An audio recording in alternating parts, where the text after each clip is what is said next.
So let's get started.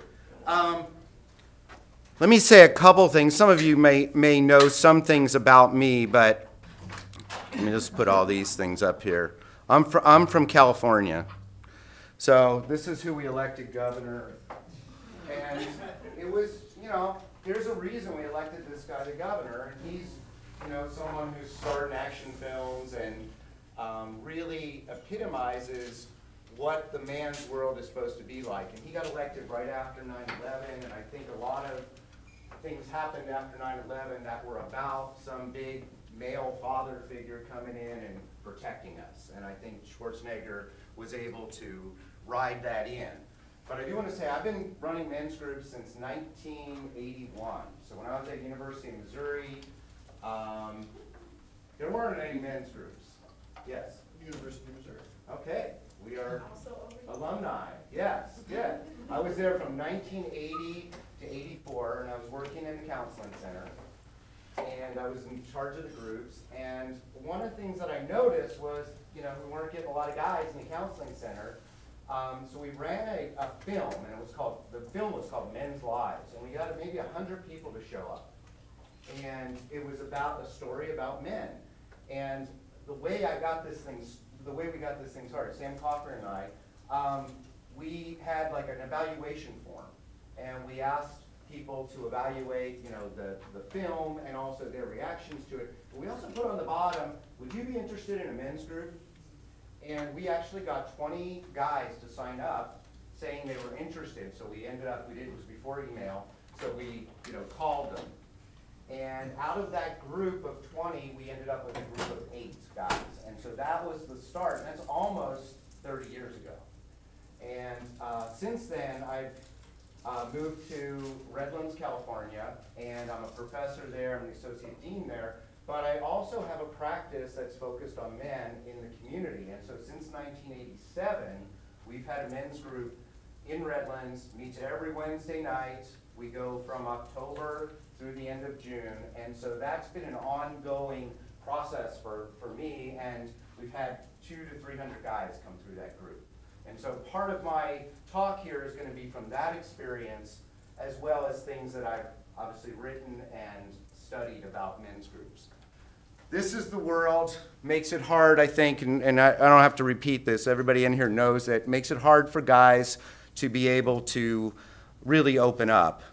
And yet, I think men's groups have been around for a long time. There is something about the camaraderie of a men's group, whether it's not therapeutic, but the fact that we have teams, we go to war.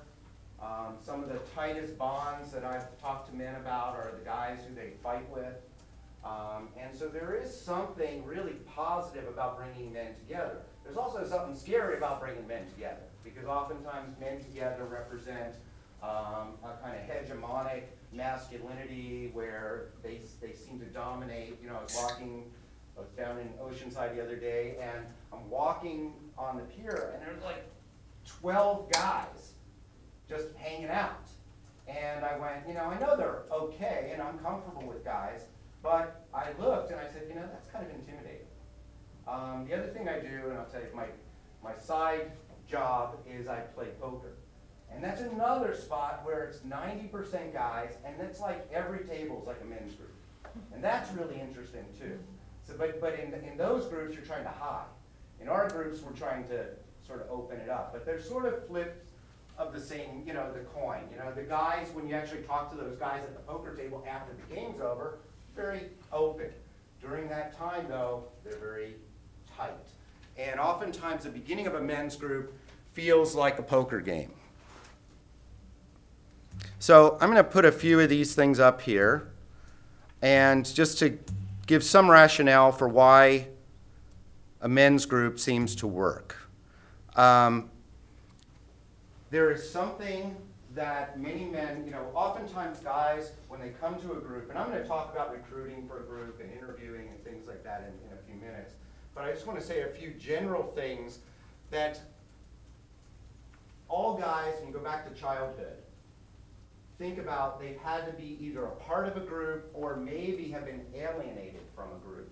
And oftentimes the initial encounter with the idea of a group is based on that childhood experience of being on a team, or being part of the in crowd, or being part of the out crowd. And so people bring that with them, and there's a lot of trust that needs to go into being able to be in that kind of setting.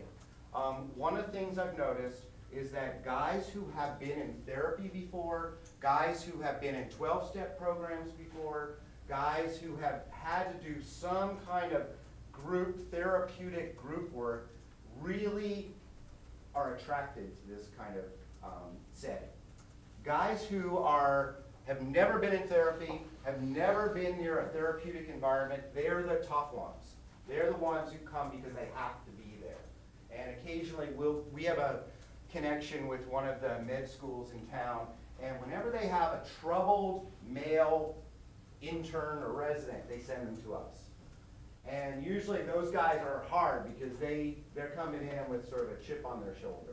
Other times we might get someone who has been in trouble for violence or for aggressive behavior who also gets referred in, and they say, I'd rather be in your group than the anger management group. And we're like, okay, but we need to talk about what our group is really about. And I'm going to discuss that in a second.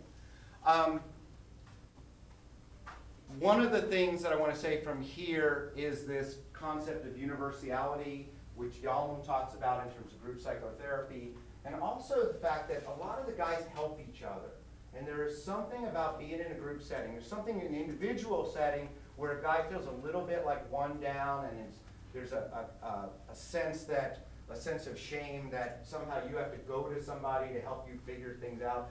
Men's group isn't like that. Men's group typically, they pretty soon after the first or second session figure out that, oh, I'm not the only one who's feeling this way. And I would say a good functioning men's group also ends up having the members be as therapeutic as the facilitators. Okay, and that's something I would say is an advanced insight that I've had over the years, is like we're in our, right now, 8th month of our group for this year, and I hardly have to do anything. I mean, I'm in there, I'm monitoring things, but I'll tell you what, the other group members are mostly therapeutic.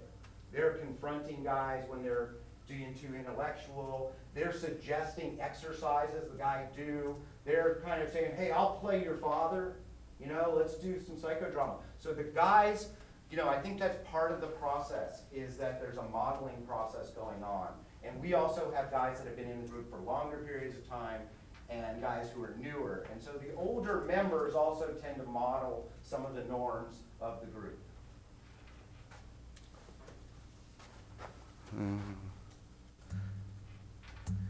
Now, one of the things you need to think about, I think, when you're doing your group is what's the purpose of your group? Who is your population? One year we had guys who, I would say 80% of them, their partners had suffered some kind of sexual trauma as either children or teenagers. So their partners were constantly dealing with issues that were deeper emotional issues and around intimacy. And the guys were just going, I don't know what to do. And the men's group ended up being a place where they could talk about the process of how do you deal with someone who's been sexually abused?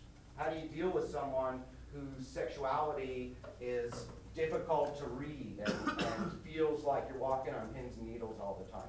So I think you need to look and say, who's my population? Where am I going to take my group from? Obviously, if you're working at a VA, the PTSD is going to be something that guys can bond around.